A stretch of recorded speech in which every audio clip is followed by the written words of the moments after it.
ये question number system पर based एक इजी लेवल का क्वेश्चन है।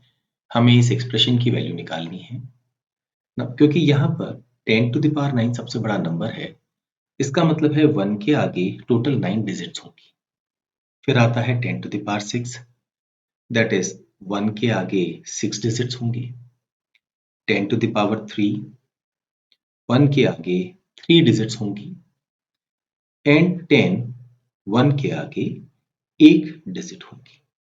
तो सबसे पहले 10 तो यहाँ पर हमने ले लिया है क्योंकि एक डिजिट जो लिखनी है वो है 0। अब 1 के आगे 3 डिजिट होनी चाहिए, 2 तो ये रही हैं और एक 0 हम लिखते हैं क्योंकि हम इनको ऐड कर रहे हैं। ऐसे ही इस 1 के आगे टोटल 6 डिजिट्स होनी चाहिए, 4 डिजिट्स ये रही, तो 2 डिजिट हम लिखेंगे 0 0। इस 1 के आगे 9 डिजिट्स होनी चाहिए, देयर आर ऑलरेडी 7 डिजिट्स, तो 2 0 हम यहाँ लिख देंगे। तो हमारे इस क्वेश्चन का आंसर क्या होगा? Fourth option. ये क्वेश्चन टाइम एंड वर्क पर बेस्ड एक इजी टू मॉडरेट लेवल का क्वेश्चन है। Abdul, Bimal, Charlie, and Dilbar can finish a task in 10, 12, 15, and 18 days respectively.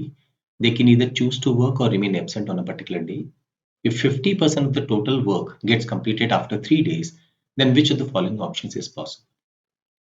Abdul को हम रिप्रेजेंट कर रहे हैं लेटर ए से, बिमल को लेटर बी से, चार्ली को सी से और दिलबर को डी से।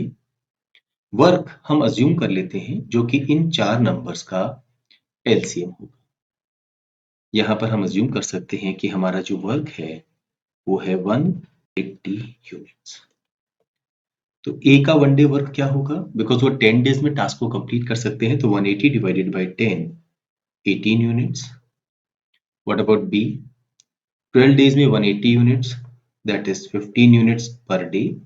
ऐसे ही चार्ली करेंगे 180 divided by 15, 12 units per day. और दिलबर करेंगे 180 divided by 18, 10 units per day. ये इनका पर डे वर्क है। 3 दिन में 50% वर्क हो चुका है।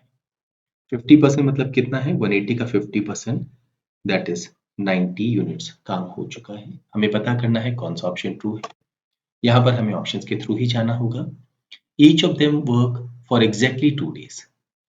इन सभी का अगर हम 1 डे वर्क ऐड करते हैं तो 15 एंड 12, 27 एंड 18, 45 एंड 10, 55, और 2 दिन का वर्क करेंगे तो डबल करेंगे 110। हमें 90 चाहिए, फर्स्ट ऑप्शन हमारा आंसर नहीं होगा। Bimal and Dilbar work for 1 day each. B और डी ने एक दिन काम किया, तो 15 और 10 इन्होंने कंट्रीब्यूट किया होगा 25 units. Charlie work for 2 days. Charlie ने 2 डेज में किया है 24 units. And Abdul work for all 3 days, 18 3 times 54। पूरा ऐड करने की जरूरत नहीं होगी, हम सिर्फ लास्ट डिजिट पर फोकस करेंगे। 4 एंड 4 8 एंड 5 13। हमें यहाँ 0 चाहिए, ये आंसर नहीं होगा। Abdul and Charlie work for 2 days, 18 and 12 30 है, तो 2 दिन में इनका वर्क हो जाएगा 30 times 2, that is 60। And Dilbar work for 1 day, इन्होंने कंट्रीब्यूट किया है 10 units. And Bimal work for all 3 days, 45 units. Again हमें कैलकुलेट करने की जरूरत नहीं है क्योंकि यहाँ 0 आएगा, यहाँ 0, यहाँ लास्ट में 5, ऐड करने पर 5 आएगा, ये आंसर नहीं होगा। Abdul and Dilbar work for 2 days each, 18 और 10 28, इसका डबल 56 यूनिट्स कंट्रीब्यूट करेंगे 2 दिन में। चार्ली वर्क फॉर 1 डे, ये 12 यूनिट्स कंट्रीब्यूट करेंगे। And Bimal work for all 3 days, 15 3 times 45। Again we can see यहाँ पर हमारे पास लास्ट में 3 आ रहा है जबकि 0 चाहिए, तो सर्टनली फिफ्थ ऑप्शन हमारा आंसर होगा। चाहे तो चेक कर सकते हैं। Abdul and Charlie work for 1 day each. A और सी 18 प्लस 12 30 यूनिट्स कंट्रीब्यूट करेंगे 1 डे में। Bimal work for 2 days, 15 2 times 30 units contribute करेंगे। And Dilbar work for all 3 days, 10 3 times 30, और इन सभी का सम कितना आ रहा है? 90 यूनिट्स, जो हमें चाहिए था। फिफ्थ ऑप्शन हमारे इस क्वेश्चन का आंसर होगा। ये क्वेश्चन ज्योमेट्री पर बेस्ड एक इजी टू मॉडरेट लेवल का क्वेश्चन है। If the diagonals of a rhombus of side 15 cm are in the ratio 3:4, find the area of the rhombus. सबसे पहले हम एक rhombus यहाँ कंस्ट्रक्ट कर लेते हैं। ये हमारा rhombus है A, B, C और D। इसकी साइड की लेंथ हमें गिवन है 15 सेंटीमीटर। डायगोनल जो हैं उनकी लेंथ का रेशियो गिवन है 3:4। हम एक काम करते हैं, यहाँ पर एक डायगोनल कंस्ट्रक्ट कर लेते हैं बी और डी को कनेक्ट करके, और एक डायगोनल ए और सी को कनेक्ट करके। नाउ बी डी यहाँ पर लॉन्गर डायगोनल है। लेट अस से बी डी की लेंथ हम ले लेते हैं 8x, तो AC जो शॉर्टर डायगोनल है उसकी लेंथ हो जाएगी 6x। ये एक दूसरे को पॉइंट O पर कट करते हैं। एक बहुत बेसिक प्रॉपर्टी है रोम्बस की, डायगोनल्स एक दूसरे को बाइसेक्ट करते हैं at right angle. That means ये वाला एंगल 90 डिग्री होगा। तो लेंथ OB 4x हो जाएगी, ये OD भी 4x हो जाएगी। सिमिलरली ये 3x हो जाएगी और ये भी 3x हो जाएगी। रोम्बस का एरिया निकालने का एक फॉर्मूला होता है half multiplied by diagonal 1 multiplied by diagonal 2 multiplied by sine of the included angle. Because included angle 90 degree है तो साइन 91 होने के कारण हमारा एरिया का फॉर्मूला हो जाएगा हाफ d1 टाइम्स d2, और हाफ डायगोनल 1 है हमारा 8x और डायगोनल 2 है हमारा 6x। 2 goes into 8 4 times, 24x square हमारा डिजायर्ड एरिया होगा। ना क्योंकि राइट एंगल ट्राइंगल है, हम कोई भी एक ट्राइंगल ले सकते हैं। से OCP ये 3x है, ये 4x है, तो हम ये वाली लेंथ निकाल सकते हैं। दैट इज 3x का स्क्वायर प्लस 4x का स्क्वायर इज इक्वल टू 15 का स्क्वायर। ये हो गया 9x square 16x square, that is 25x square is equal to 225. 25 goes into 225 9 times. x square 9 होने का मतलब है x की वैल्यू कितनी हो गई है 3। नाउ डायरेक्टली वैसे तो हम x स्क्वायर की वैल्यू ही यहाँ सब्स्टिट्यूट कर दें तो हमारा डिजायर्ड एरिया होगा 24 टाइम्स 9 और 216 स्क्वायर सेंटीमीटर। क्योंकि ये इन चार ऑप्शंस में से अवेलेबल नहीं है, हमारे इस क्वेश्चन का आंसर होगा नन ऑफ द अब। ये question profit loss and discount पर बेस्ड एक इजी लेवल का क्वेश्चन है। प्राइस ऑफ अ प्रोडक्ट हमें गिवन है P। शॉपकीपर क्या करते हैं, प्राइस को रेज करते हैं by X% and then offers a discount of Y%। On the raise price the discounted price again becomes P। दैट मीन्स जो परसेंटेज चेंज हुआ है वैल्यू में वो हुआ है 0%। If the difference between X and Y, ये हमें Y गिवन है, दैट मीन्स X और Y का डिफरेंस अगर हम निकालेंगे तो ये Y होना चाहिए। यहाँ पर X हायर वैल्यू होनी चाहिए। अगर X लोअर वैल्यू होगी तो Y% डिस्काउंट जब हम ऑफर करेंगे तो फाइनल प्राइस किसी भी हालत में जो हमारी इनिशियल प्राइस है उसके इक्वल नहीं हो सकती है। तो यहाँ पर X की वैल्यू हो गई है 2Y। नाउ जनरल इस तरह के क्वेश्चंस में जब भी हमें पहले परसेंटेज इंक्रीज गिवन हो और फिर परसेंटेज डिक्रीज गिवन हो और हमसे नेट रिजल्ट पूछा जाए तो हम एक फॉर्मूला यूज करते हैं a plus B plus A B by 100। ये फॉर्मूला हमें ऑटोमेटिकली परसेंटेज चेंज जो होगा फाइनल वो रिजल्ट हमें यहाँ पर बता देता है। नाउ a की जगह हम लिख सकते हैं x, y किसके इक्वल हो गया है x ओवर 2 के, और क्योंकि डिक्रीज हो रहा है हम नेगेटिव साइन यहाँ पर लगा देंगे। So this is a plus B plus A B over 100। ये आंसर ऑटोमेटिकली परसेंटेज में आता है क्योंकि फाइनल प्राइस वही है जो इनिशियल प्राइस थी। हम कहेंगे परसेंटेज चेंज 0। सिंप्लीफाई करते हैं, x माइनस एक्स बाई 2, ये तो हो जाएगा x बाई 2 और ये हो जाएगा x square upon 200। This is equal to 0। ये x स्क्वायर अपॉन 200 को अगर हम राइट हैंड साइड ले जाएं, एक x हम कैंसिल कर दें, 2 गोज इनटू 200 100 टाइम्स, तो इससे हमारे पास x की वैल्यू आ जाएगी 100। हमें यही इस क्वेश्चन में फाइंड आउट करना था। फोर्थ ऑप्शन हमारे इस क्वेश्चन का आंसर होगा। नेक्स्ट क्वेश्चन, ये question ratio proportion and variation पर बेस्ड एक इजी टू मॉडरेट लेवल का क्वेश्चन है। A mixture comprises water and liquids A and B। Late us से वाटर को हम रिप्रेजेंट कर रहे हैं W से, लिक्विड A और लिक्विड B है। The volume of water is 1/3 of the total mixture. तो अगर हम ये कहेंगे कि टोटल मिक्सचर को हम T लेते हैं तो वाटर इसका 1/3 होगा। इसका मतलब है जो लिक्विड्स A और B हैं वो टोटल का 2/3 होंगे। या यहाँ पर हम एक बात और कह सकते हैं कि जो वाटर है और जो लिक्विड्स ए और बी है, इनका रेशियो अगर हम देखेंगे तो वो हो जाएगा 1:2। सो वाटर और लिक्विड्स ए प्लस बी, अगर हम इसका रेशियो निकालेंगे तो ये हो जाएगा 1:2। Volume of the liquids A and B are in the ratio 5:3। That means अगर हम ए का वॉल्यूम 5 लेते हैं तो बी का वॉल्यूम हमें 3 लेना होगा, और उस केस में ये टोटल वैल्यू 8 हो जाएगी, तो वाटर का वॉल्यूम हमें 4 लेना होगा, सो दैट ये रेशियो 1:2 हो जाए। तो हम यहाँ पर ये कह सकते हैं कि शुरुआत में अगर वाटर को हम 4 लेते हैं, लिक्विड ए 5 हो जाएगा और लिक्विड बी 3 हो जाएगा। टोटल 12 है, 4/12 1/3, 8/12 2/3। To remove the water, the mixture is passed through a porous medium which completely absorbs the water and partially absorbs liquid A. इसे तो completely absorb कर लेंगे, इसे partially absorb करेंगे। Altogether, this porous medium absorbs 200 milliliter of the initial mixture. If the ratio of the volume of the liquids A and B in the residual concentrated mixture becomes 7:9, then find the volume of water absorbed by the porous medium. Now यहाँ पर water absorb हुआ है और liquid A partially absorb हुआ है। क्या absorb नहीं हुआ है? वो है लिक्विड बी। तो हमें यहाँ पर फोकस करना होगा लिक्विड बी पर। ये फाइनल रेशियो है 7:9। तो हम एक काम करते हैं, यहाँ पर हर एक वैल्यू को 3 से मल्टीप्लाई कर देते हैं। तो ये हो जाएगा 4 3 टाइम्स 12।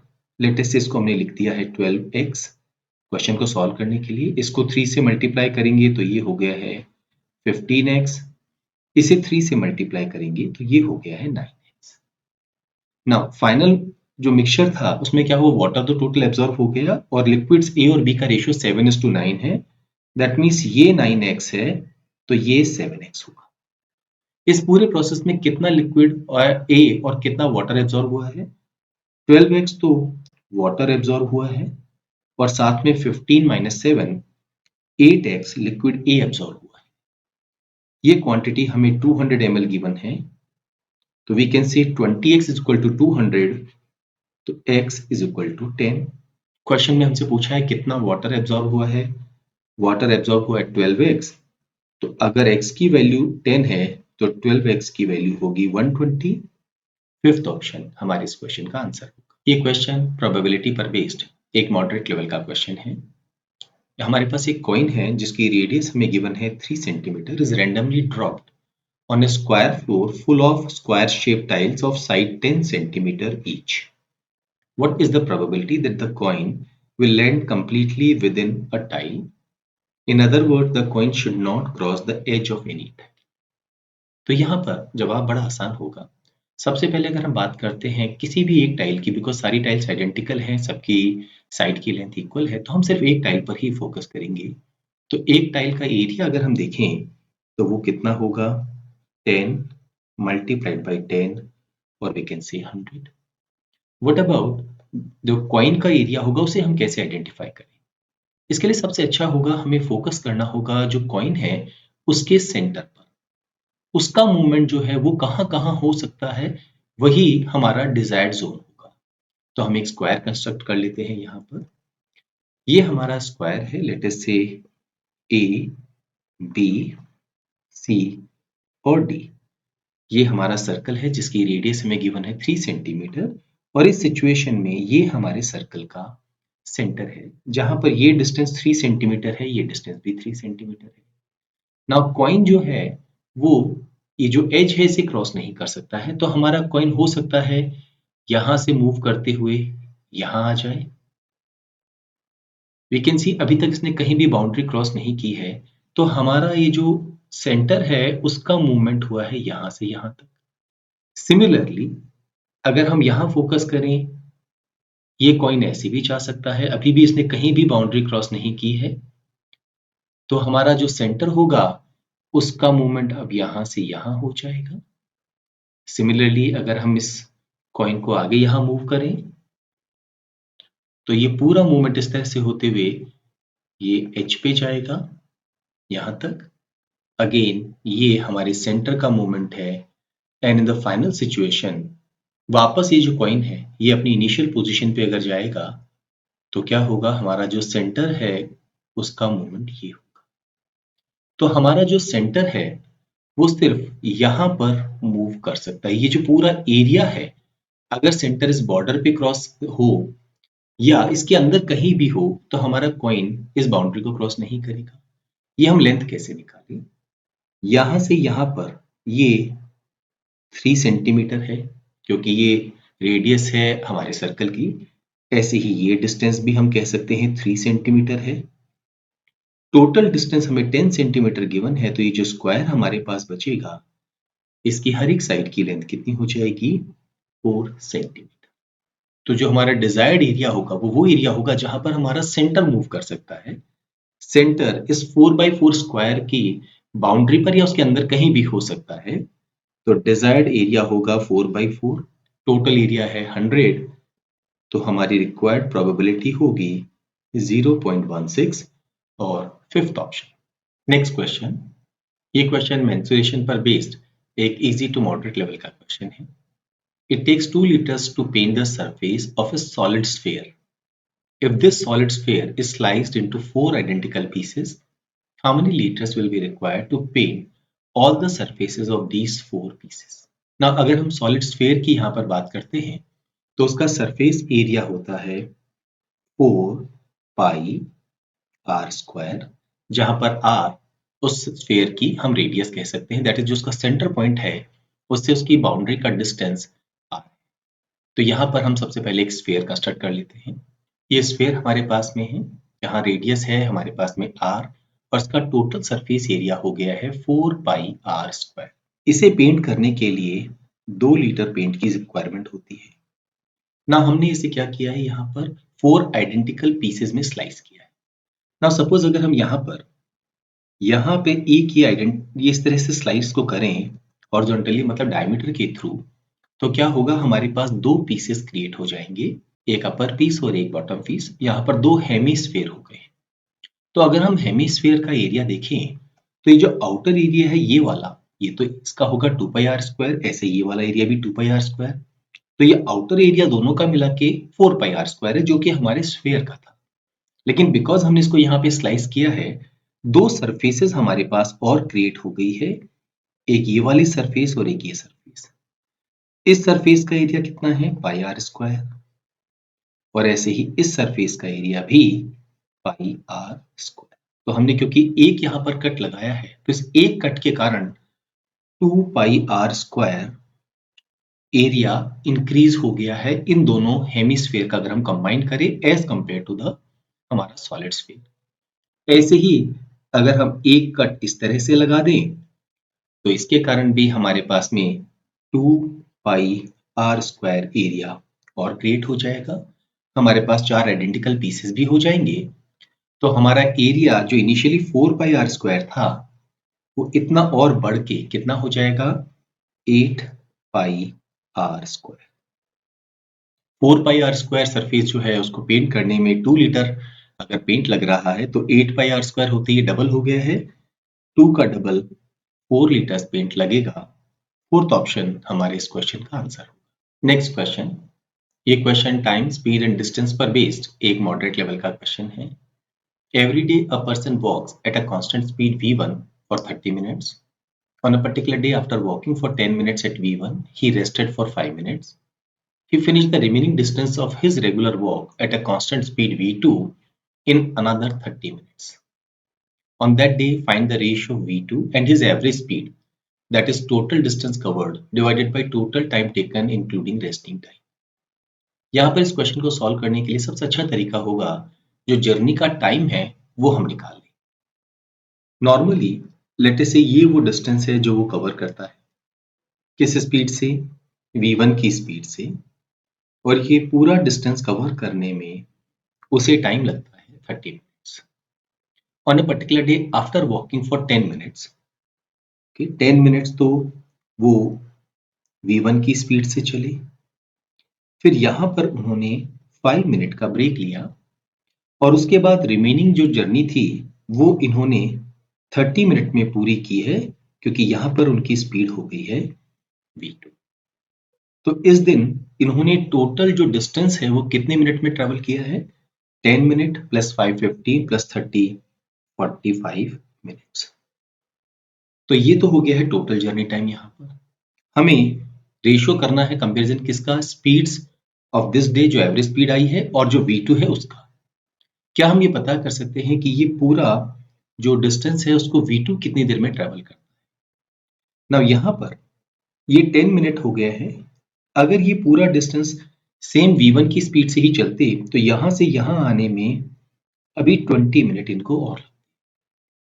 दैट मीन्स इनकी जो टाइम टेकन का रेशियो है वो 2:3 है। तो अगर यहां पर ये वाला जो सफर है ये इन्होंने V1 की जगह V2 की स्पीड से ट्रेवल किया होता तो कितना टाइम लगता? हमें सेम रेशियो मेंटेन करना होगा 2:3। दैट मीन्स 10 के साथ 2:3 रेशियो मेंटेन करने के लिए 15 मिनट लगना होगा। तो V2 को ये पूरा सफर 15 प्लस 30 45 मिनट्स में कवर करना है। तो जब वो पहले V1 से जर्नी शुरुआत करते हैं, फिर ब्रेक लेते हैं और फिर V2 से चलते हैं तो भी उन्हें 45 मिनट लग रहा है। और अगर ये पूरा सफर वो V2 से ट्रेवल करते तो भी 45 मिनट लगता, बिकॉज टाइम टेकन का रेशियो 1:1 है सेम डिस्टेंस चलने में। देयरफॉर उनकी जो एवरेज स्पीड है, जहां पर उनका V1 स्टॉपेज और V2 में मिला लिया है, और उनका V2 जो है इसका रेशियो भी क्या होगा? 1:1। फर्स्ट ऑप्शन हमारे इस क्वेश्चन का आंसर। नेक्स्ट क्वेश्चन, ये क्वेश्चन ज्योमेट्री पर बेस्ड एक इजी टू मॉडरेट लेवल का क्वेश्चन है। A boat stationed at the north of a lighthouse is making an angle of 30 degree with the top of the lighthouse. That means अगर हम base से distance पता करना चाहें boat का तो क्या होगा? लेट अस से ये हमारा लाइट हाउस है और बोट इससे कुछ डिस्टेंस दूरी पर है, और ये इसके टॉप से जो एंगल बना रही है वो कितना है? 30 डिग्री।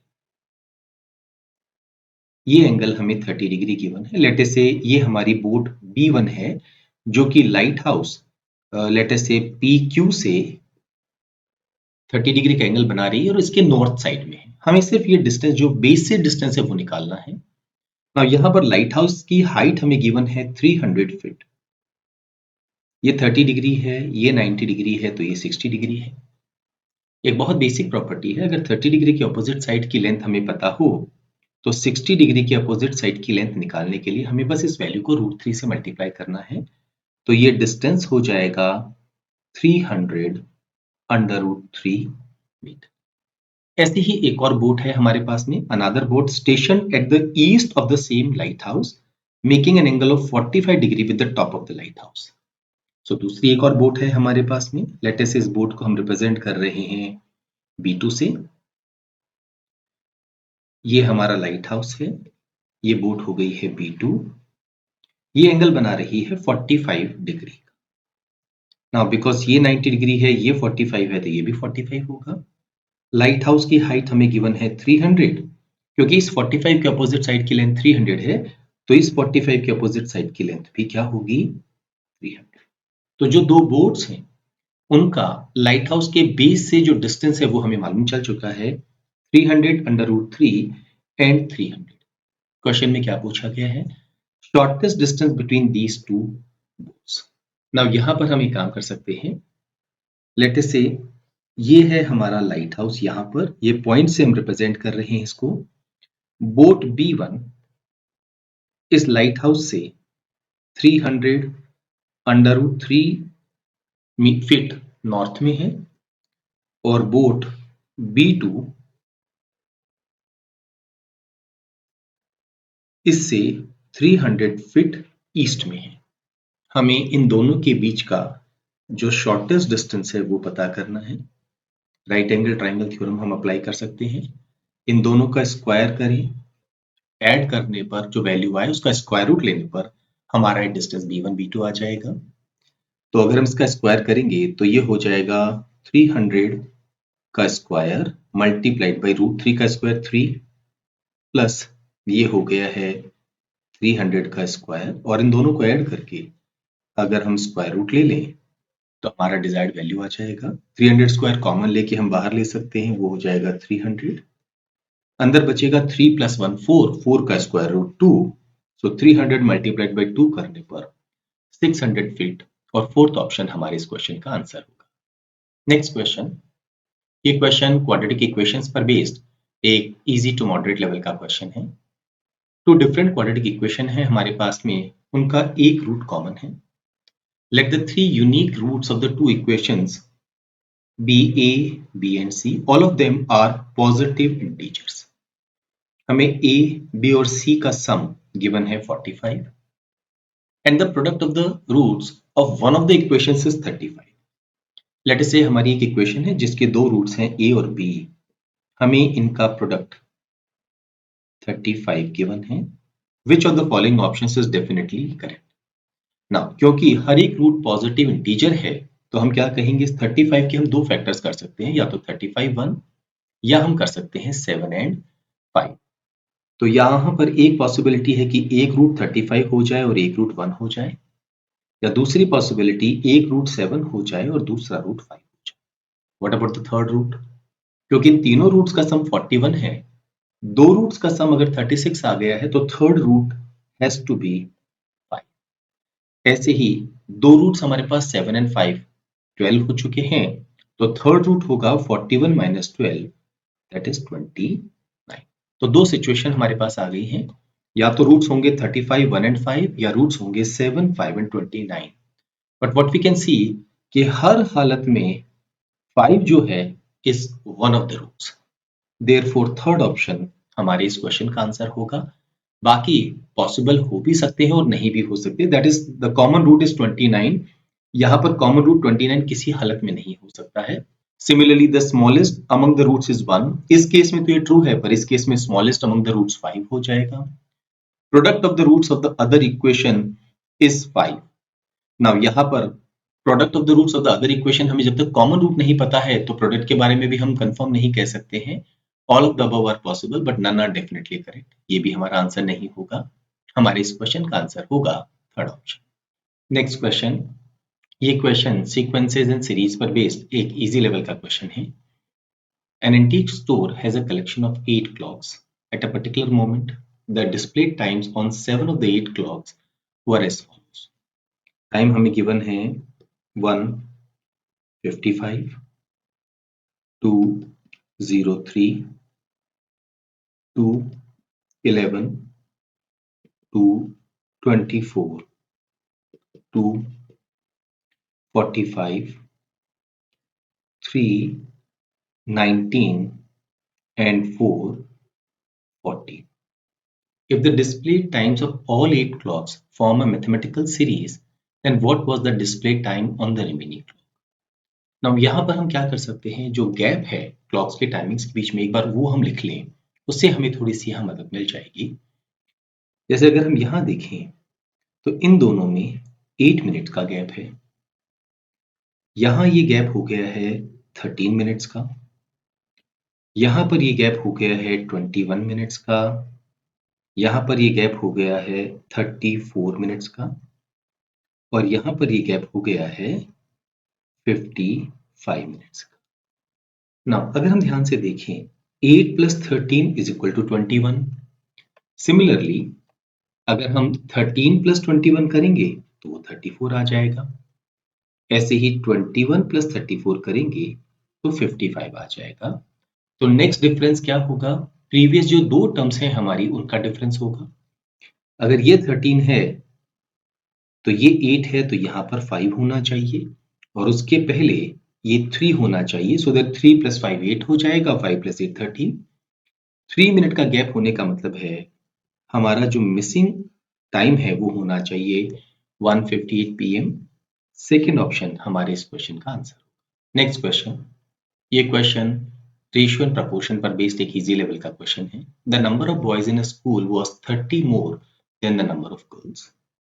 तो अगर हम लेट अस से गर्ल्स लेते हैं x, तो बॉयज इससे 30 ज्यादा होंगे, that is x + 30।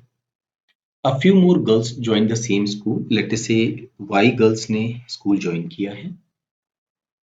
The ratio of boys and girls became 3:5.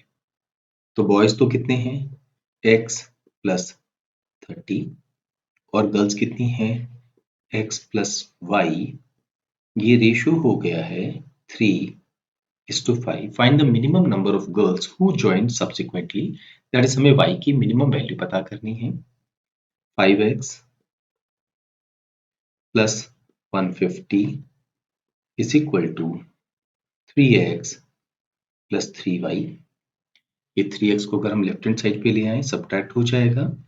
5x minus 3x करने पर ये वैल्यू होगी 2x. 3 से अगर दोनों को डिवाइड करते हैं तो ये हो जाएगा 2/3x और यहाँ पर 3 से डिवाइड करेंगे विल गेट 50. क्योंकि नंबर ऑफ गर्ल्स जो ज्वाइन किया है वो डेसिमल में नहीं हो सकती है, x हर हालत में 3 का एक मल्टीपल होना चाहिए. क्योंकि हमें y को मिनिमाइज करना है तो x की भी मिनिमम वैल्यू हमें चाहिए.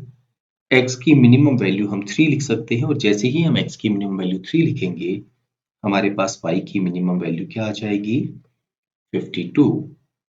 थर्ड ऑप्शन हमारे इस क्वेश्चन का आंसर होगा. नेक्स्ट क्वेश्चन, ये question time speed and distance पर बेस्ड एक मॉडरेट लेवल का क्वेश्चन है. A girl travels along a straight line from point A to B at a constant speed v1 meter per second for t seconds.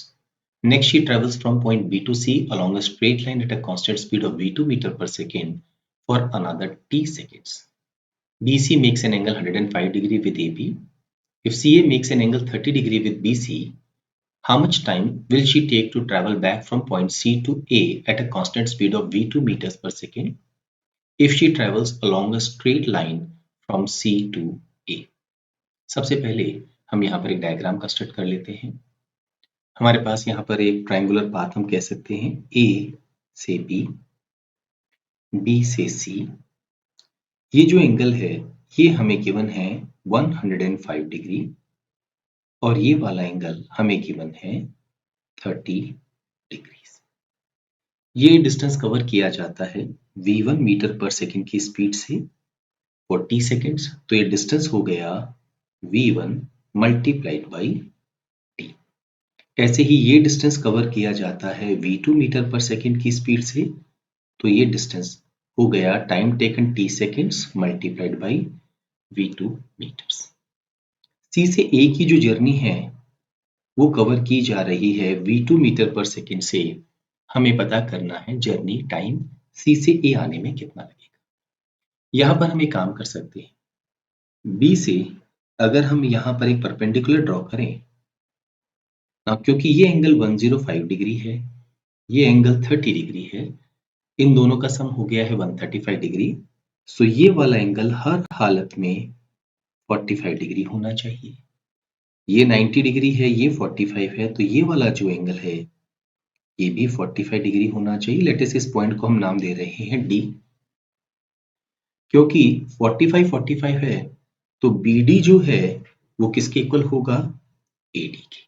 तो अगर हम BD distance निकाल दें तो हमें हमारे लिए AD डिस्टेंस निकालने में कोई दिक्कत नहीं होगी. ना यहाँ पर ये एंगल हो गया है 60 डिग्री का, ये एंगल है 90 डिग्री का. अगर हमें 30 डिग्री के ऑपोजिट साइड की लेंथ पता हो तो 60 के ऑपोजिट साइड की लेंथ हम कैसे निकालते हैं, √3 से मल्टीप्लाई करके. और 30 के अपोजिट की लेंथ हम कैसे निकालते हैं, अगर 90 के अपोजिट साइड की लेंथ पता हो तो 30 के अपोजिट हम उसको हाफ करके निकालते हैं.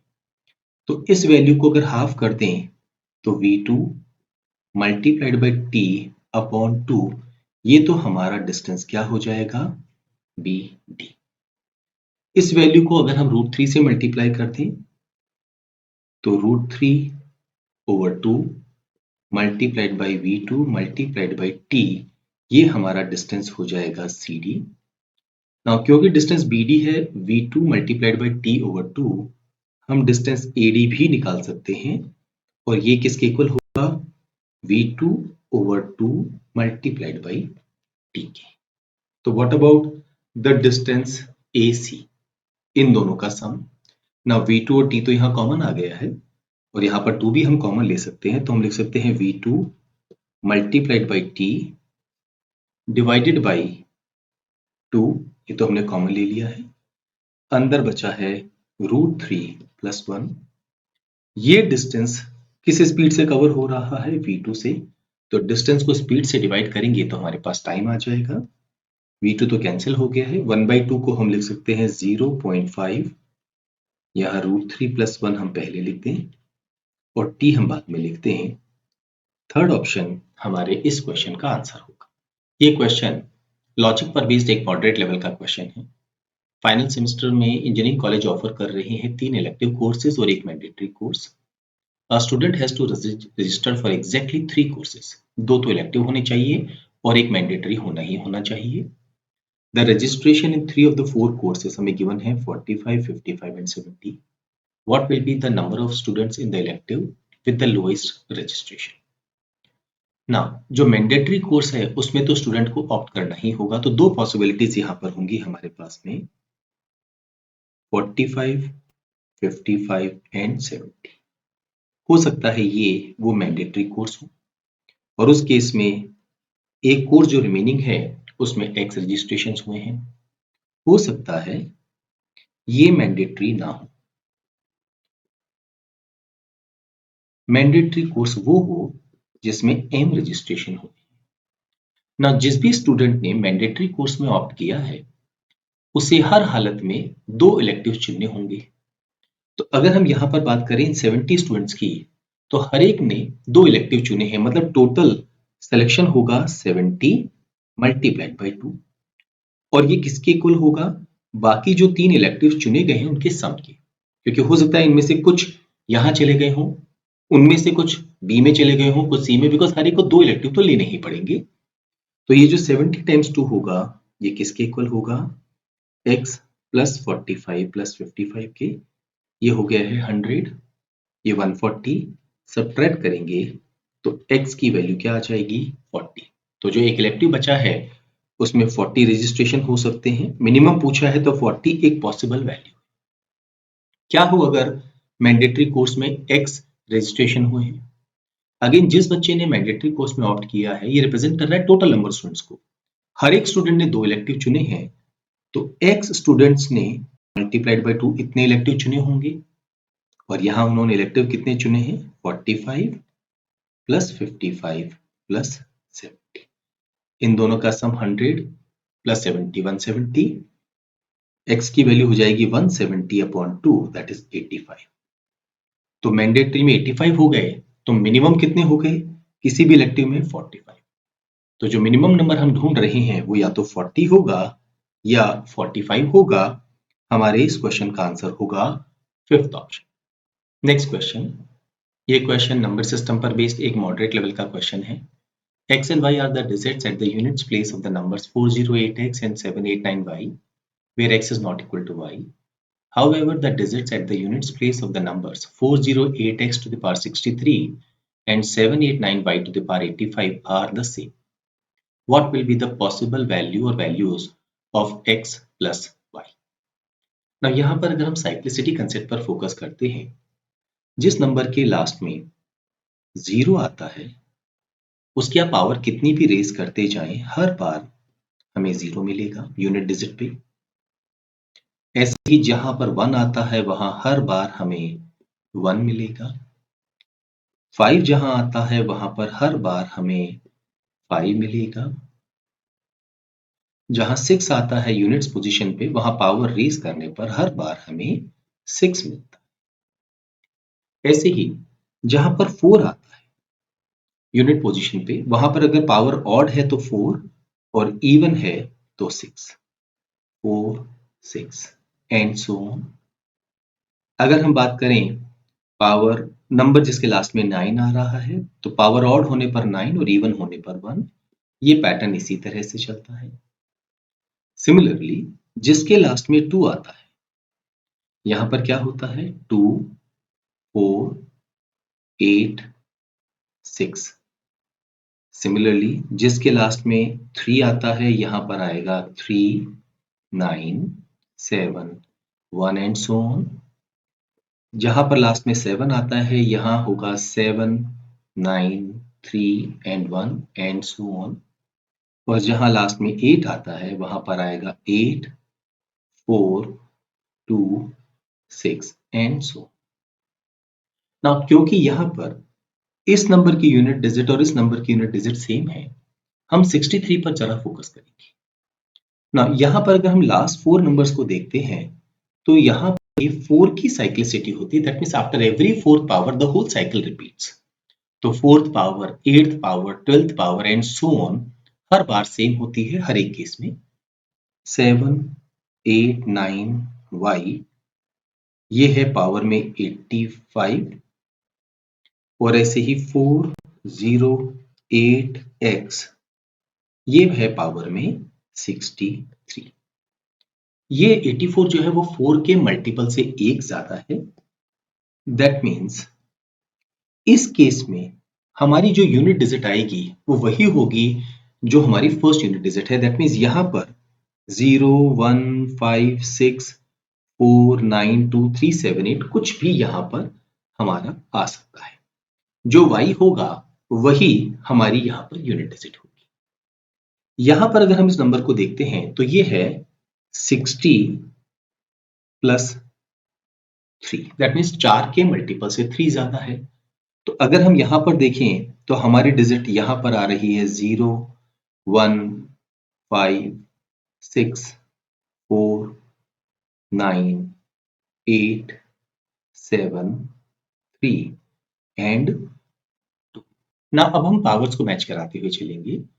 अगर y को 0 लेते हैं तो इस केस में यूनिट डिजिट 0 आएगी। तब इस केस में भी यूनिट डिजिट 0 एक ही शर्त पे आ सकती है, अगर x की वैल्यू भी हम क्या ले लें 0, क्योंकि x और y डिफरेंट है, ये पॉसिबिलिटी हम रूल आउट कर देंगे। सेम वे अगर y की वैल्यू 1 लेते हैं तो इस एक्सप्रेशन की यूनिट डिजिट 1 आने के लिए हमें x को भी 1 लेना होगा।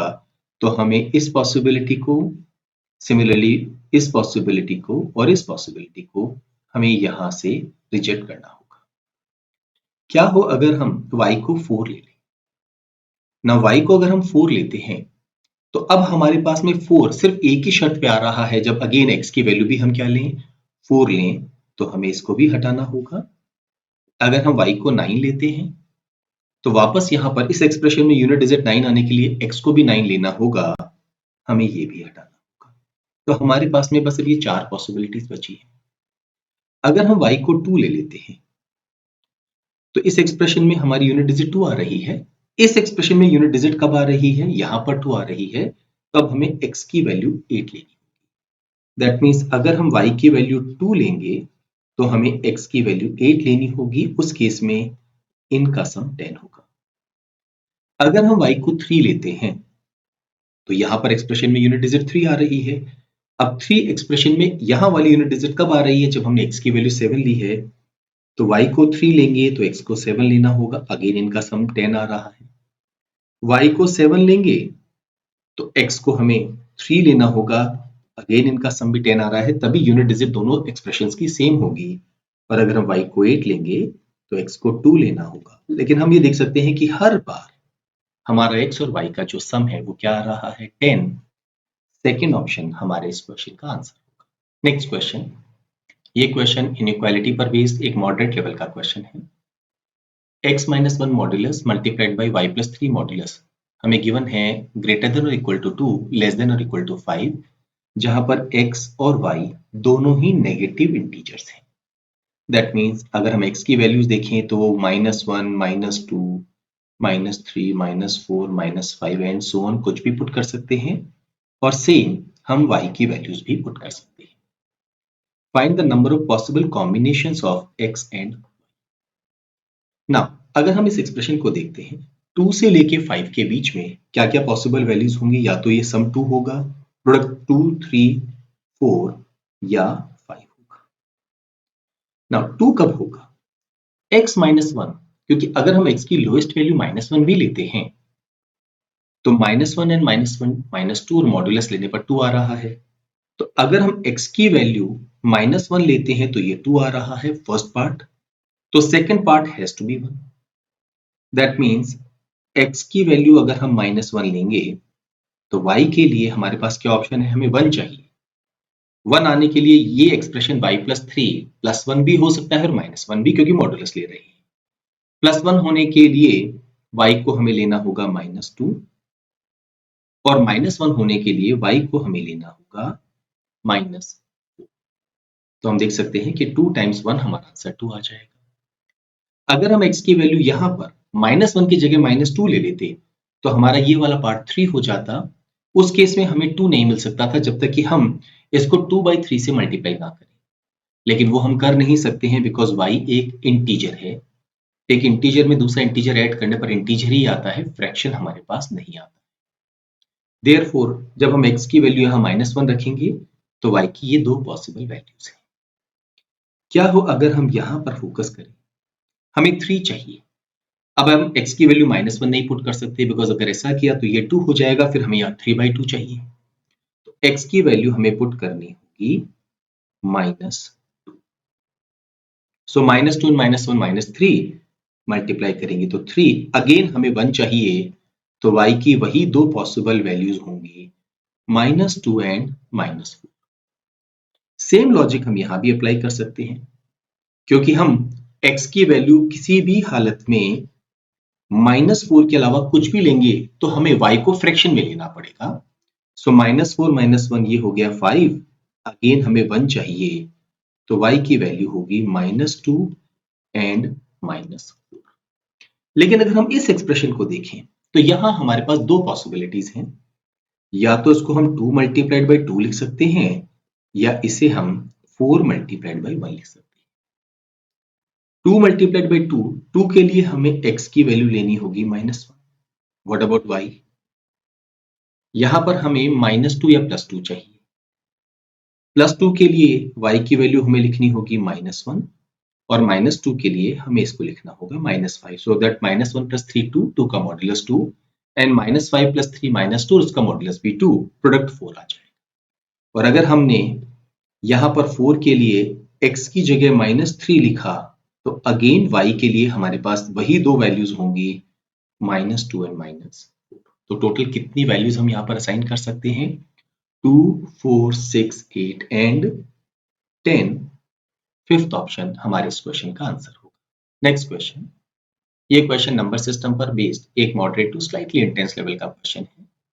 David has an interesting habit of spending money. He spends exactly X pounds on the Xth day of a month. For example, he spends exactly 5 pounds on the 5th day of any month. On a few days in a year, David noticed that his cumulative spending during the last 4 consecutive days can be expressed as 2 raised to the power n, where n is a natural number. What can be the possible value or values of n? Now, यहाँ पर अगर हम देखें तो late us से वो 4 days जो हैं, क्या वो डे 1, 2, 3 एंड 4 हो सकते हैं? इनका सम आ रहा है 10। हमें चाहिए value 2 raise to the power n की फॉर्म में।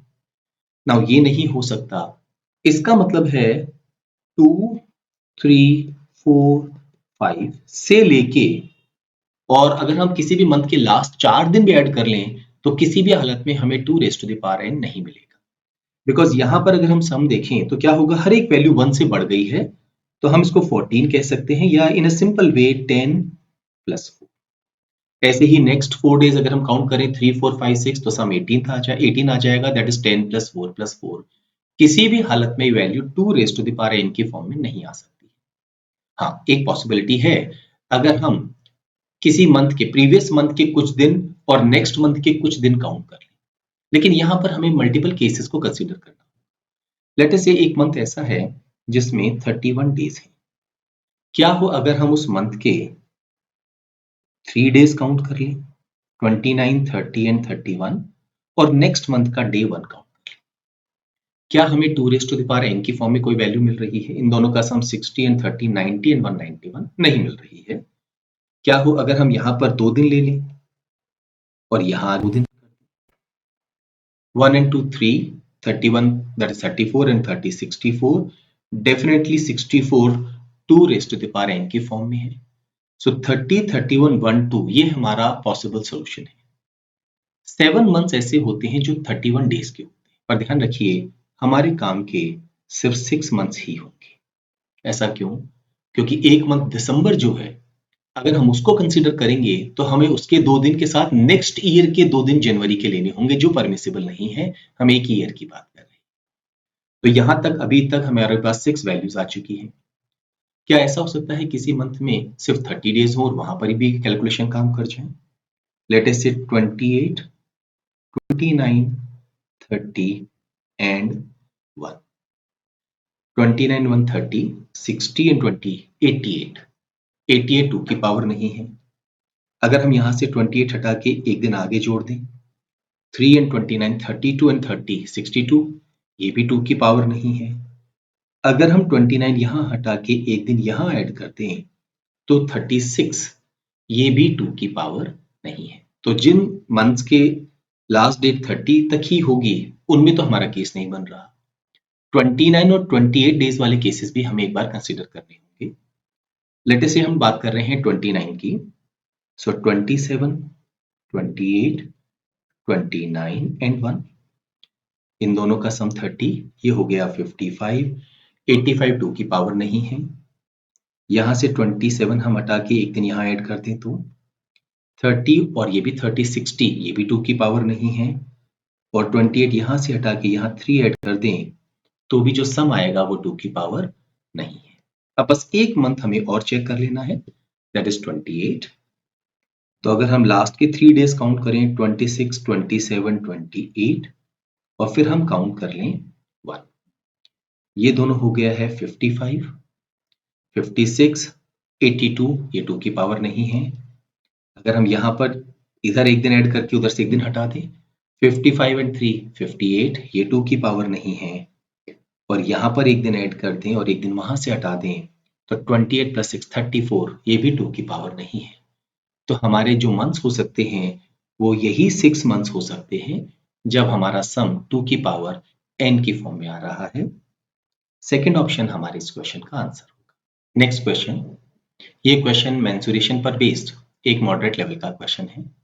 हमारे पास एक कोन है जिसकी रेडियस 4 सेंटीमीटर है और स्लांट हाइट हमें 12 सेंटीमीटर गिवन है। Was sliced horizontally, resulting into a smaller cone, that is upper portion, and a frustum, that is the lower portion. If the ratio of the curved surface area of the upper smaller cone and the lower frustum is 1:2, what will be the slant height of the frustum? यहाँ पर हमने कोन बना लिया है ABC, इसको slice किया है हमने एक हॉरिजॉन्टल लाइन से। ADE हमारा अपर कोन है और ये जो नीचे वाला पार्ट है ये हमारा फ्रस्टम हो गया है। जो बड़ा वाला हमारा कोन है उसकी रेडियस हमें गिवन है 4, स्लांट हाइट हमें गिवन है 12। लेट अस से इसकी रेडियस हमें गिवन है r और स्लांट हाइट हम क्या मान लेंगे l। हमें क्वेश्चन में पूछा क्या गया है, स्लांट हाइट पूछी गई है किसकी, फ्रस्टम की, दैट इज हमें EC लेंथ निकालनी है और ये किसके इक्वल है 12 माइनस l की। इनकी जो कर्ड सरफेस एरिया है कौन सा, अपर कोन जो हमारे पास है और जो लोअर फ्रस्टम बना है, इनके कर्ड सरफेस एरियाज का रेशियो क्या गिवन है 1:2। यहाँ ट्राइंगल ADE और ABC सिमिलर ट्राइंगल हैं, दैट मीन्स इनकी कॉरस्पॉन्डिंग साइड्स प्रोपोर्शनल होगी। तो अगर हम R को 4 से डिवाइड करें तो वही रेशियो L को 12 से डिवाइड करने पर आएगा। कर्ड सरफेस एरिया अपर कोन का क्या होता है, pi multiplied by R multiplied by L, और जो बड़ा वाला कोन है उसका एरिया क्या होगा, अगर हम कर्ड सरफेस एरिया की बात करें, pi multiplied by 4 multiplied by 12। अगर हम इस बड़े वाले कोन के कर्ड सरफेस एरिया में से छोटे वाले कोन का कर्ड सरफेस एरिया हटा दें तो हमारे पास में फ्रस्ट्रम का कर्ड सरफेस एरिया बचेगा और ये रेशियो हमें 1:2 गिवन है। पाई तो हम यहाँ पर कॉमन लेके कैंसिल कर सकते हैं। सो हमारे पास आएगा 2 times RL is equal to 48 minus R times L, या 3 times RL is equal to 48, और we can say R times L is equal to 60। R की वैल्यू हम यहां से निकाल सकते हैं, 4 goes into 12 3 टाइम्स, तो R की वैल्यू होगी L/3। जैसे ही R की जगह L/3 पुट करेंगे ये हो जाएगा L²/3 इज इक्वल टू 16, या L² हो जाएगा 16 मल्टीप्लाइड बाई 3 और अंडर रूट लेंगे तो L की वैल्यू हो जाएगी 4√3। हमें 12 माइनस L निकालना है तो हमारे इस क्वेश्चन का आंसर होगा 12 माइनस 4√3 और फोर्थ ऑप्शन। नेक्स्ट क्वेश्चन, ये क्वेश्चन ज्योमेट्री पर बेस्ड एक मॉडरेट टू इंटेंस लेवल का क्वेश्चन है। दो सर्कल हैं, उनकी रेडियस में गिवन है 2r एंड √2r, इंटरसेक्ट करते हैं each other at points A and B. The centers of both the circles are on the same side of AB. O is the center of the bigger circle and angle AOB हमें 60 degree given है। हमें area पता करना है common reason का between two circles. सबसे पहले हम दो सर्कल्स यहाँ पर बना लेते हैं। ये दो सर्कल्स एक दूसरे को कट कर रहे हैं पॉइंट्स A एंड B पर, और इनके जो सेंटर्स हैं वो दोनों एक ही तरफ हैं। ना यहाँ पर अगर हम इस सेंटर की बात करें तो यहां से अगर हम इसको कनेक्ट कर दें और इसको कनेक्ट कर दें तो ये दोनों आपस में इक्वल हैं और दोनों ही √2r के इक्वल हैं। सिमिलरली अगर हम इस सेंटर की बात करें और यहां से हम इसे और इसे कनेक्ट कर दें तो ये दोनों ही 2r के इक्वल हैं। नाउ ये एंगल हमें गिवन है 60 degree, that is angle AOB। अगर ये पूरा एंगल 60 डिग्री है और यहां पर मान लीजिए हम A को B से कनेक्ट कर दें तो हमारे पास एक कॉर्ड आ गई है, और O से अगर हम एक एल्टीट्यूड यहां ड्रॉ करें तो ना सिर्फ वो इस सेंटर से गुजरेगा, ये एंगल और ये एंगल बाइसेक्ट हो जाएंगे। तो ये एंगल हो जाएगा 30 डिग्री और ये वाला एंगल भी हो जाएगा 30 डिग्री। ये लेंथ हमें गिवन है 2r, ये एंगल 90 डिग्री है। अगर 30 डिग्री के ऑपोजिट साइड की लेंथ हमें पता हो तो हम 90 डिग्री के ऑपोजिट साइड की लेंथ निकाल सकते हैं, और 90 डिग्री के ऑपोजिट साइड की लेंथ हमें पता हो तो हम 30 डिग्री के ऑपोजिट साइड की लेंथ पता कर सकते हैं। क्योंकि 90 डिग्री के ऑपोजिट साइड की लेंथ 2r है तो 30 डिग्री के ऑपोजिट साइड की लेंथ क्या हो जाएगी, r। नाउ ये भी हमारा 2r है तो ये क्या हो जाएगा, r हो जाएगा। नाउ ये r है, लेट अस से इस पॉइंट को हमने नाम दे दिया है P और इसे नाम दे दिया है Q। AP ये हमें √2r गिवन है, तो इससे क्या हम लेंथ PQ निकाल सकते हैं। √2r का square that is 2r square minus r square, तो हमारे पास बचेगा r स्क्वायर और अंडर रूट लेंगे तो r, तो PQ की लेंथ r हो जाएगी।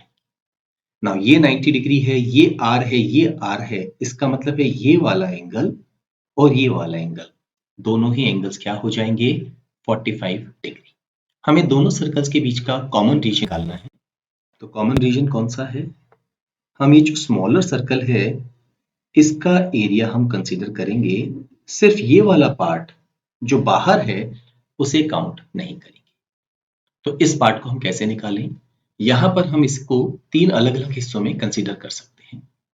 एक पार्ट हो जाएगा ये वाला एरिया निकालना बड़ा आसान है हमारे लिए, क्योंकि यहां पर ये एंगल हो गया है कितना, 45 डिग्री, तो ये वाला एंगल भी कितना हो गया है, 45 डिग्री, तो ये टोटल एंगल हमारा 90 डिग्री हो गया।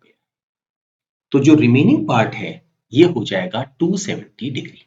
तो ये एक तरह से हमारा एक सेक्टर हो गया है ए, और लेटेस्ट से इसको हमने नाम दे दिया सी। ACB एक सेक्टर हो गया है जहां सेंटर पे एंगल बन रहा है 270 डिग्री और उस सर्कल की रेडियस है √2r।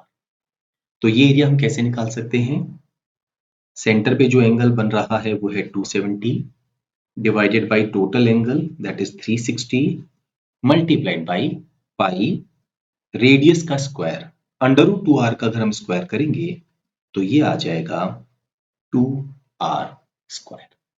अब यहाँ पर 93 टाइम्स 94 टाइम्स 2 टाइम्स, तो ये हो गया है 3/2 पाई r स्क्वायर।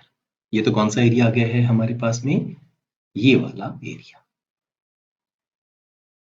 अब हमें यहाँ पर एक ट्राइंगल का एरिया और निकालना है। कौन सा ट्राइंगल हम बात कर रहे हैं यहाँ पर, PAB की। यहाँ पर AB की लेंथ है 2r, ये PQ की लेंथ है r और ये एंगल 90 डिग्री है, तो इसका एरिया क्या हो जाएगा, half base that is 2r multiplied by r, ये 2 से 2 कैंसिल हो गया है तो प्लस r स्क्वायर। ओके, अब हमारे पास में ये सर्कल, ये पार्ट आ चुका है, ये आ चुका है, हमें ये छोटा सा पार्ट जो और बचा है इसका एरिया निकाल। ये एरिया हम कैसे निकालेंगे? हम सेक्टर ओ ए बी का एरिया निकालें और उसमें से ट्राइंगल ओ ए बी का एरिया सब्ट्रैक्ट कर दें। सेक्टर ओ ए बी का एरिया निकालने में कोई दिक्कत नहीं होगी क्योंकि एंगल 60 डिग्री है। तो हम क्या करेंगे, इसमें सेक्टर ओ ए बी का एरिया पहले ऐड करेंगे, that is 60 over 360 multiplied by pi radius का स्क्वायर। नाउ ओ ए जो है वो है 2r, तो 2r का स्क्वायर होगा 4r स्क्वायर। इसमें से हम सब्ट्रैक्ट कर दे ट्राइंगल ओ ए बी का एरिया, क्योंकि ये भी 2r है, ये भी 2r है, ये भी 2r है, ये एक इक्विलेटरल ट्राइंगल हो गया है। इक्विलेटरल ट्राइंगल का एरिया का फॉर्मूला होता है √3/4 मल्टीप्लाइड बाई साइड का स्क्वायर। 2r हमारी साइड है तो इसका स्क्वायर करेंगे तो 4r स्क्वायर। यहाँ ये 4 से 4 हम कैंसिल कर सकते हैं, 60 6 टाइम्स 2 3। नाउ यहाँ पर 3/2 पाई r स्क्वायर प्लस 2/3 पाई r square plus r square minus √3 r square. यहाँ सबसे पहले तो हम r स्क्वायर कॉमन ले लें, तो ये 1 बचेगा, यहाँ से r स्क्वायर हम हटा दें, इन दोनों को ऐड करें तो 3 multiplied by 3 9, 2 multiplied by 2 4, 9 plus 4 13 pi over 6 आ जाएगा। तो यहाँ पर हम एक सिंगल टर्म लिख सकते हैं 13 pi over 6 plus 1 minus √3 r square हमारा डिजायर्ड एरिया होगा। थर्ड ऑप्शन हम इस क्वेश्चन का आंसर मार्क कर सकते हैं। नेक्स्ट क्वेश्चन, ये क्वेश्चन डेटा सफिशिएंसी पर बेस्ड एक मॉडरेट लेवल का क्वेश्चन है। A group of 6 friends notice that sum of their ages is the square of a prime number. So let us say friends जो है उनकी edges हैं A, B, C, D, E and F। Ages का sum एक prime number P जो है उसके square के इक्वल है। What is the average age of the group? हमें A plus B plus C D plus E plus F divided by 6 की value पूछी गई है। स्टेटमेंट 1 क्या कह रहा है? All members are between 50 and 85 years of age. Now यहाँ पर जो मिनिमम सम और मैक्सिमम सम है वो हम देख लेते हैं। अगर मान लीजिए हर एक फ्रेंड की एज 50 है तो 50 टाइम्स 6 मिनिमम सम हो जाएगा 300, और अगर हर एक फ्रेंड की एज 85 हम ले लेते हैं तो मिनिमम मैक्सिमम सम हो जाएगा 510। 6 5 टाइम्स 30 एंड 6 80 टाइम्स 480, दोनों को ऐड किया 510। हमें देखना है ऐसा प्राइम नंबर जिसका स्क्वायर इस रेंज के बीच में। 17 का स्क्वायर होता है 289, ये हमारे काम का नहीं है। 19 का स्क्वायर 361, ये हमारे काम की एक वैल्यू है।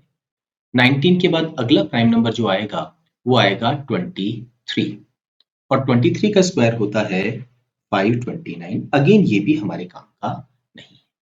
तो इससे एक बात तो कंफर्म हो गई कि हमारा वो जो प्राइम नंबर P है वो है 19, और 19 का स्क्वायर 361 है।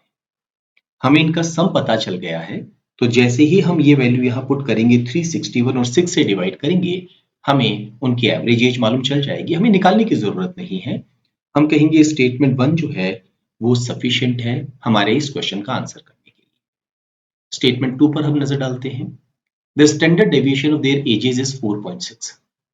स्टैंडर्ड डेविएशन क्या बताता है? जो वैल्यूज हैं वो मीन से कितना दूर हैं ये हमें बताता है।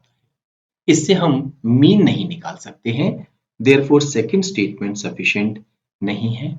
हम कहेंगे only statement 1 is sufficient to answer. First option हमारे क्वेश्चन का आंसर होगा। नेक्स्ट क्वेश्चन, ये क्वेश्चन डेटा सफिशिएंसी पर बेस्ड एक मॉडरेट लेवल का क्वेश्चन है। Harry and Sunny have randomly picked 5 cards each from a pack of 10 cards, numbered 1 to 10.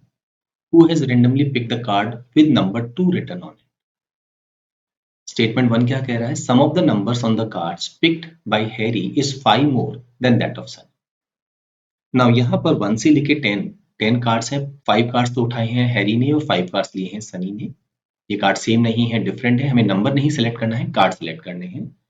1 से लेके 10 तक का अगर हम सम निकालते हैं तो ये आता है 55। फर्स्ट स्टेटमेंट कहता है कि जो हैरी ने कार्ड्स पिक किए हैं उनका सम is 5 more than Sunny. Late us से हैरी के कार्ड्स का सम हम H से और सनी के कार्ड्स का सम S से रिप्रेजेंट कर रहे हैं। तो अगर ये x है तो ये x+5 होगा। दोनों का सम 55 होने का मतलब है x की वैल्यू होगी 25 और h की वैल्यू होगी 30। मल्टीपल पॉसिबिलिटीज हैं, यहां से हम ये नहीं बता सकते हैं कि कार्ड 2 किसने पिक किया है। सेकंड स्टेटमेंट क्या कह रहा है? One has exactly 4 even numbered cards while the other has exactly 4 odd numbered cards. एक के पास 4 इवन है और एक ऑड, और एक के पास 4 ऑड और एक इवन। अगेन मल्टीपल पॉसिबिलिटीज के साथ हम जो सम है वो निकाल सकते हैं। हो सकता है मान लीजिए एक के पास में कार्ड्स हों 2, 4, 6, 8 और लेटर से एक के पास कार्ड हो 3, और हो सकता है दूसरे पर्सन के पास में कार्ड हो जाएं 5, 7, 1, 9 एंड 10। नाउ यहाँ पर ये जो कार्ड 2 है ये हम इंटरचेंज कर सकते हैं। हो सकता है कार्ड 2 हम इनको दे दें और कार्ड 10 हम इनको दे दें। तो यहाँ पर ये कंफर्म नहीं हो सकता कि किसे कौन सा कार्ड मिला। तो स्टेटमेंट 2 अलोन भी सफिशिएंट नहीं है। जब दोनों ही स्टेटमेंट्स अलोन सफिशिएंट नहीं होते हैं तभी हम स्टेटमेंट्स को क्लब करते हैं। हमें इन दोनों इंफॉर्मेशन को क्लब करना। अब हमें ध्यान रखना है एक पर्सन के पास 4 इवन और एक के पास 4 ऑड कार्ड्स हों, और हैरी का सम 30 और सनी का सम यहाँ पर 25। नाउ जिस पर्सन के पास में 4 इवन नंबर कार्ड हैं और एक ऑड कार्ड है उसका सम 30 किसी हालत में नहीं हो सकता। वो यहाँ पर तभी हो सकता है जब इनके पास 4 तो इवन नंबर कार्ड हों और एक ऑड नंबर कार्ड हो, तभी इसका सम ऑड होगा। बिकॉज इन चारों का सम तो इवन होगा और ऑड ऐड करते ऑड होगा, और यहाँ क्या होगा? Odd odd odd odd. 4 तो ऑड कार्ड्स हों और एक कार्ड इवन। तो इससे एक सिचुएशन क्लियर हो गई है। क्या ऐसा हो सकता है कि हम ये जो पर्सन है सनी, इनको हम कार्ड 2, 4, 6, 8 और कोई एक दूसरा कार्ड दे दें। लेट से हमने कार्ड नंबर 10 मिसिंग कर दिया, तो 2 एंड 8 10, 4 एंड 6 10 20, तो हमें इनको कार्ड 5 देना होगा। उस केस में यहां पर बाकी कार्ड्स आ जाएंगे। अच्छा, क्या हो ऐसा हो सकता है हम इन्हें कार्ड 10 दे दें, कार्ड 8 ना दें? तब सम होगा 10 एंड 10 20 into 22, हमें इनको कार्ड 3 देना होगा। क्या ऐसा कर सकते हैं कि हम इन्हें कार्ड 6 ना दें? तब ये हो गया है 10 एंड 24, तो हमें इनको कार्ड 1 देना होगा। अभी तक जितने भी केसेस हमने लिए हैं उसमें हर बार कार्ड 2 सनी को मिल रहा है। क्या ऐसा हो सकता है कि हम इन्हें कार्ड 4 ना दें या कार्ड 2 ना दें? अगर हम इन्हें कार्ड 4 ना दें तो ऑलरेडी ये जो सम है 10, 20 एंड 6, 26 हो गया है। हमें इनको -1 करना होगा, ये अलाउ नहीं है। इसका मतलब है सनी के पास हर हालत में ना सिर्फ कार्ड नंबर 2 है, कार्ड नंबर 4 भी है। हमें यही पूछा गया था कि किसके पास कार्ड नंबर 2 है। हम इस क्वेश्चन का आंसर दोनों स्टेटमेंट्स को क्लब करके मार्क कर सकते हैं। फोर्थ ऑप्शन हमारे इस क्वेश्चन का आंसर होगा। नेक्स्ट सेट, ये सेट एक मॉडरेट लेवल का सेट है। 6 teams are playing in a hockey tournament where each team is playing against every other team exactly once. At an intermediate stage, the status is as follows. Table में हमें teams के नाम लिखे हुए हैं, कितने मैचेस उन्होंने खेले हैं, कितने जीते हैं, कितने हारे हैं, कितने ड्रॉ हुए हैं, कितने गोल्स इन्होंने स्कोर किए हैं और कितने गोल्स कंसीड किए हैं टीम के द्वारा, वो सब कुछ यहाँ पर लिखा हुआ है। कुछ इंपॉर्टेंट जानकारी और दी गई है। The team that scores more goals than it concedes wins the match. While both the teams score the same number of goals, the match is declared draw. In a match played between Team X and Team Y, if Team X scores 1 and concedes none, then the score line would be Team X to Team Y 1-0. ना यहाँ पर हमें focus करना होगा उन teams पर जिन्होंने draw खेला है। कौन कौन सी वो टीम्स हैं? एक तो है बी, सी और डी। बी ने ड्रॉ खेला है 1 मैच, सी ने 1 मैच और डी ने 2 मैच। तो क्या ऐसा हो सकता है कि बी और सी ने वो मैच आपस में ड्रॉ खेला हो? तो फिर डी के लिए कोई ऑप्शन नहीं बचेगा। दैट मीन्स बी ने 1 मैच खेला है डी के साथ ड्रॉ, ऐसे ही सी ने भी 1 मैच खेला है डी के साथ ड्रॉ।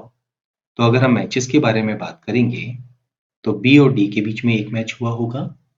सिमिलरली सी और डी के बीच में भी 1 मैच हुआ होगा। क्या हम इनका स्कोर पता कर सकते हैं?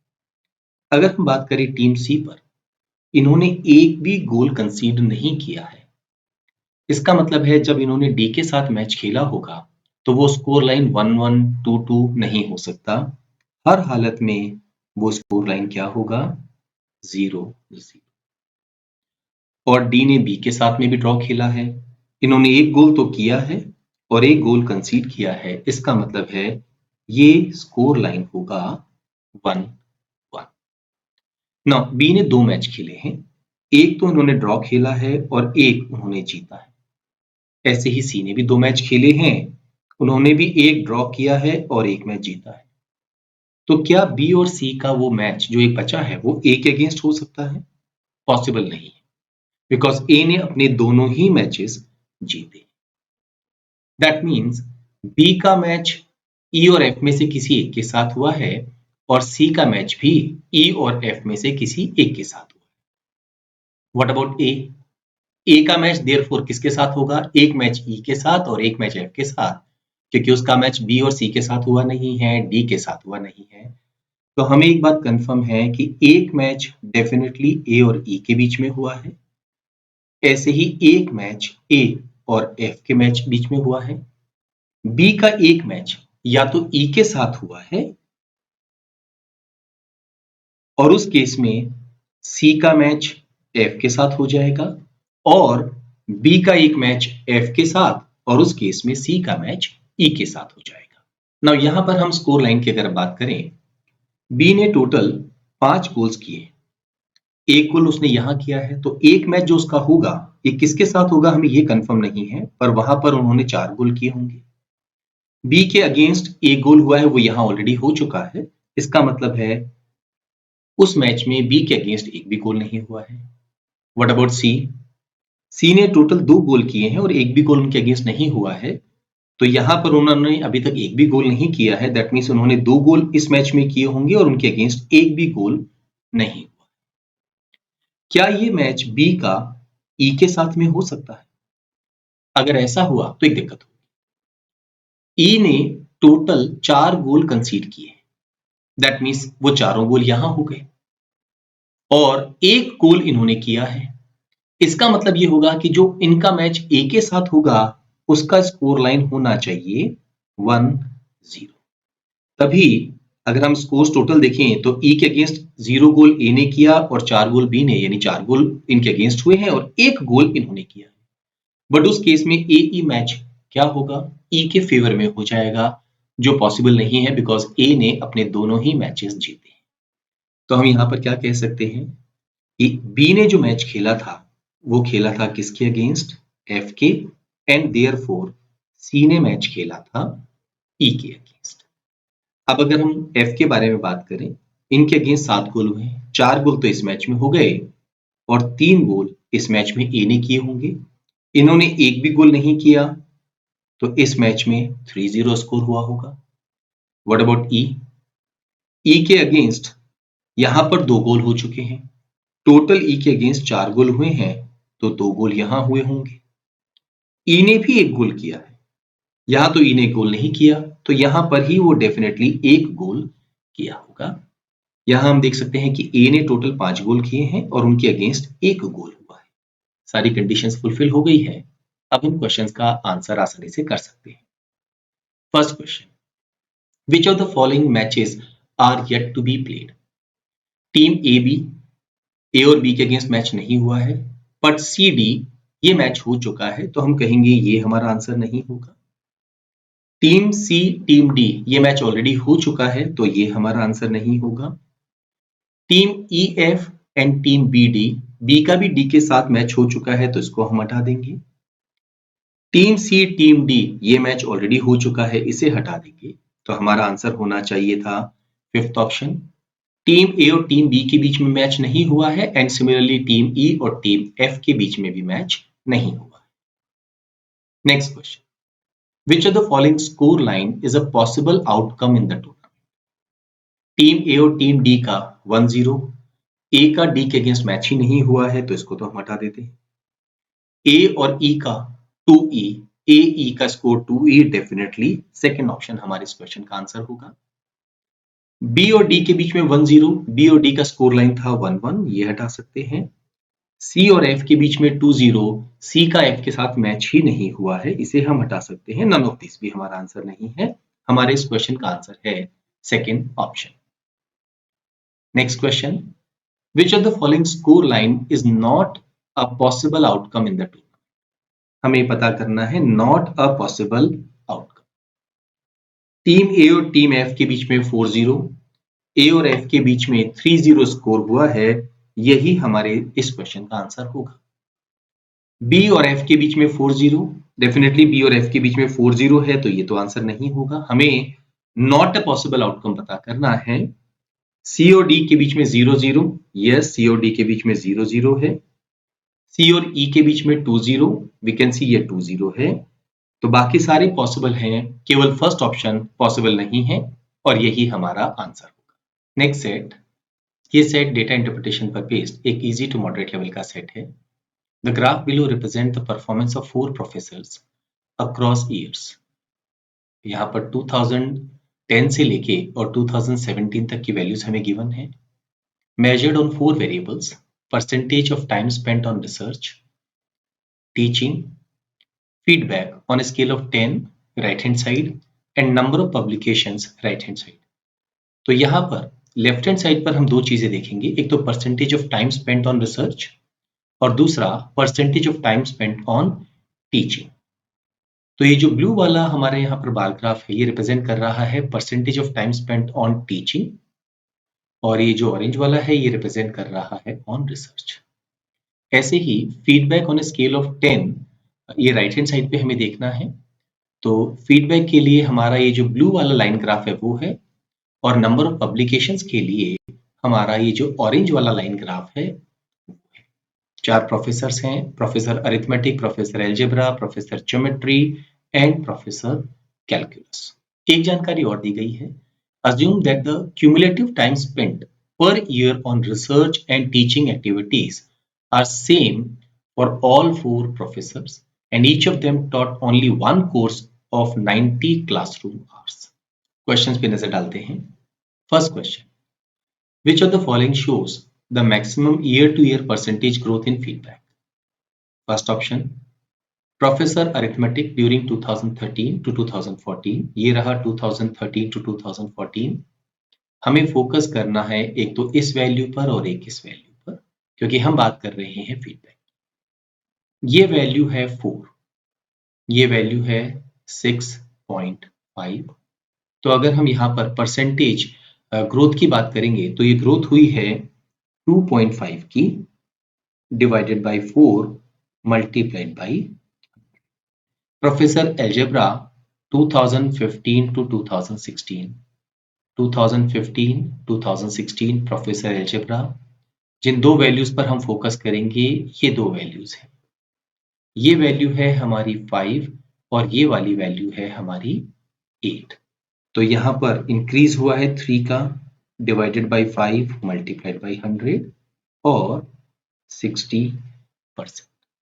Third option, professor calculus 2012 to 2013, professor calculus ये रही 2012 से 2013 हमें जाना है। ये वैल्यू है हमारी 4 और ये वैल्यू है हमारी 7। तो अगर हम परसेंटेज इंक्रीज की बात करें तो ये इंक्रीज हुआ है 3 का डिवाइडेड बाय 4 मल्टीप्लाइड बाय 100 और वी कैन से 75%। अभी तक यही वैल्यू सबसे हाई है। Last option, professor calculus during 2014-15, हम बात कर रहे हैं 2014-15 की। ये वैल्यू हमारी है 5.5 5, ये वैल्यू है 9, तो यहाँ इंक्रीज हुआ है 3.5 का, divided by 5.5 multiplied by 100। Decimal हम हटा सकते हैं, 5 7 टाइम्स, 5 11 टाइम्स, दोनों को 9 से मल्टीप्लाई कर दें तो ऊपर हो जाएगा 63, नीचे 99, तो हमारा आंसर आ जाएगा 63.63%। हाईएस्ट वैल्यू पूछी गई है 75%। ये है professor calculus 2012 to 2013। Third option हमारे क्वेश्चन का आंसर होगा। Next question, count the number of instances in which annual decreasing effects in research is accompanied with annual increase in feedback। हमें फोकस करना होगा एक तो रिसर्च पर और एक फीडबैक पर। ये है हमारा रिसर्च और ये है हमारा फीडबैक। ऐसे ही यहाँ पर ये रिसर्च और ये फीडबैक हो गया, ये रिसर्च और ये फीडबैक हो गया है, और ये रिसर्च और ये फीडबैक हो गया। हमें रिसर्च में तो क्या चाहिए, डिक्रीजिंग इफेक्ट चाहिए और साथ में इंक्रीज चाहिए फीडबैक। तो जो हमारा ये जो ऑरेंज बार है, अगर ये बढ़ता है तो इससे इंक्रीज हो रहा है, तो हम चाहते हैं कि हमारा ऑरेंज बार्स तो क्या हो जाए, डिक्रीज हो जाए, और फीडबैक मतलब ये जो ब्लू वाली हमारी लाइन है, लाइन ग्राफ है, ये इंक्रीज हो जाए इन द सेम ईयर। तो हम केवल उन्हीं ईयर्स पे फोकस करेंगे जहां पर हमारा रिसर्च में डिक्रीज हो रहा है, दैट इज 2012 से 13। लेकिन यहां पर क्या हो रहा है, अगर हम फीडबैक को देखें तो ये वैल्यू भी डिक्रीज हो रही है, ये हमारे काम का ईयर नहीं होगा। नेक्स्ट अगर हम देखें 2013 से 14, तो ये वैल्यू कम हो गई है, सो दैट इज डिक्रीज हो गया है किसमें, रिसर्च में। And what about the feedback, यहां से वैल्यू यहां हो गई है, दैट मीन्स ये इंक्रीज हो गई है। तो यहां पे अब तक एक बार ऐसा हो चुका है, यहां पर तो अगेन ये वैल्यू बढ़ गई, तो ये हमारे काम की नहीं है। अगेन हम फोकस करेंगे 15 से 16 पर। अगर हम बात करते हैं रिसर्च की, तो ये रिड्यूस हो गया है, एंड करस्पॉन्डिंगली यहाँ पर फीडबैक की वैल्यू इंक्रीज हो गई है, तो यहाँ पर हुआ है 2 बार। चलिए फोकस करते हैं यहाँ पर। अगेन अगर हम देखें यहाँ पर, तो ये डिक्रीज हो गया है, पर साथ में ये भी डिक्रीज हो गया, ये काम का नहीं है। यहाँ से यहाँ आते हैं, तो ये दो वैल्यूज अगर हम देखेंगे, तो ऑरेंज का जो बार ग्राफ है वो रिड्यूस हो गया है, एंड कॉरस्पॉन्डिंगली जो फीडबैक है वो इंक्रीज हो गया है, एक वैल्यू ये आ गई है। यहाँ से यहाँ पर तो ये हमारा रिसर्च इंक्रीज हो गया, इसके ऊपर नहीं फोकस करेंगे। 13 से 14 आने पर रिसर्च रिड्यूस हुआ है, पर साथ में हमारा जो फीडबैक है वो भी रिड्यूस हो गया है। यहाँ से यहाँ अगर हम आते हैं, दैट इज 14 से 15, रिसर्च तो कम हो गया है और फीडबैक इंक्रीज हो गया है, ये हमारे काम का हो गया है। ओके, यहाँ से अगेन हम जाते हैं, तो रिसर्च रिड्यूस हुआ है और फीडबैक इंक्रीज हुआ है।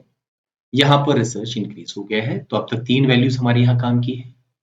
चलिए यहाँ पर फोकस करें, हमें ऑरेंज को तो रिड्यूस होते हुए देखना है और उसको इंक्रीज, तो देख सकते हैं ऑरेंज रिड्यूस हुआ है और फीडबैक इंक्रीज हुआ है, सो दिस इज वन वैल्यू। यहाँ पर तो रिसर्च इंक्रीज हो गया है, इंक्रीज हो गया भूल जाते हैं। यहाँ से यहाँ आने पर रिसर्च रिड्यूस हुआ है और फीडबैक इंक्रीज, तो यस ये वैल्यू भी हमारे काम की है। फिर रिसर्च इंक्रीज हो गया, इसको हटा दीजिए। यहाँ पर रिसर्च तो रिड्यूस हुआ है बट फीडबैक भी रिड्यूस हो गया है। यहाँ पर भी रिसर्च रिड्यूस हुआ है बट फीडबैक भी रिड्यूस हो गया है, तो ये हमारे काम की वैल्यू नहीं है।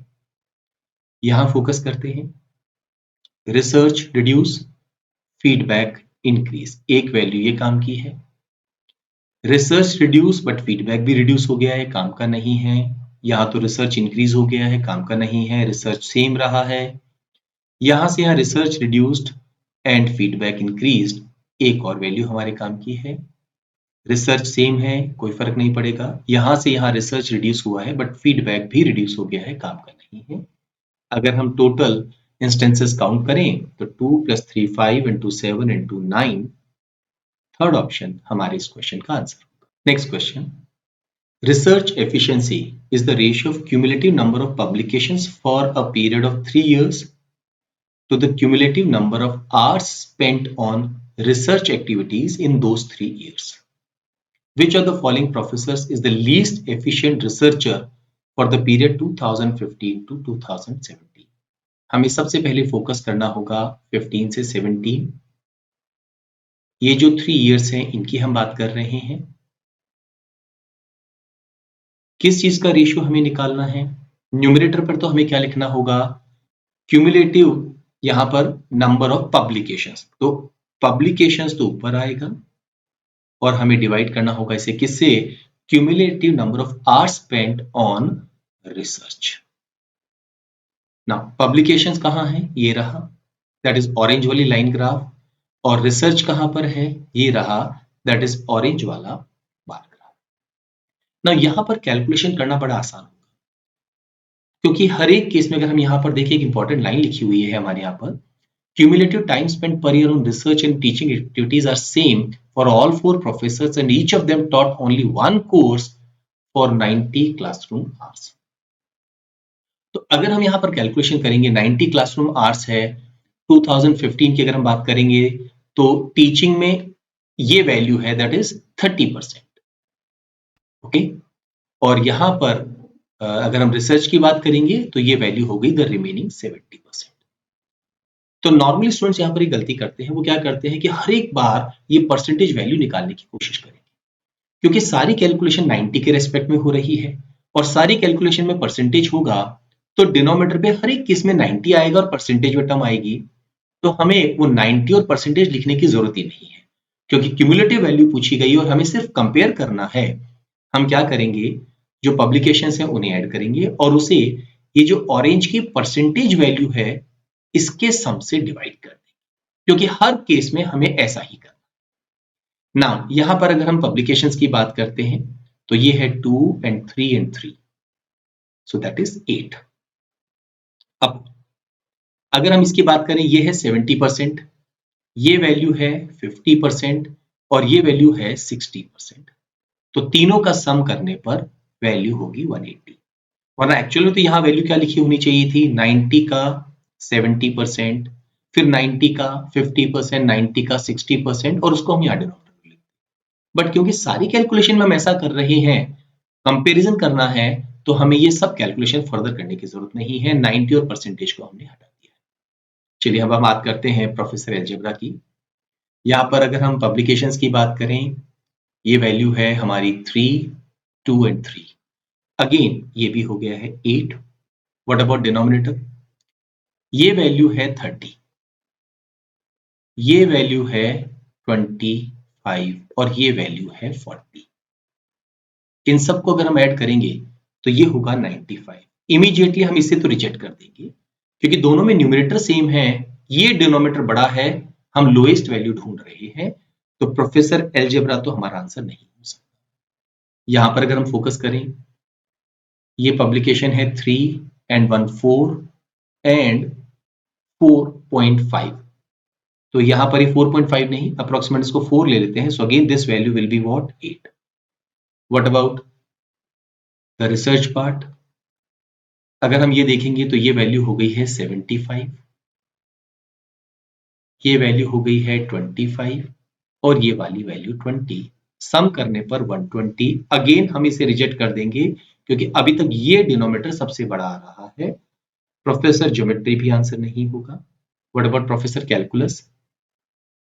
3, 6 and 2 8, अगेन न्यूमरेटर सेम है हर बार। What about denominator?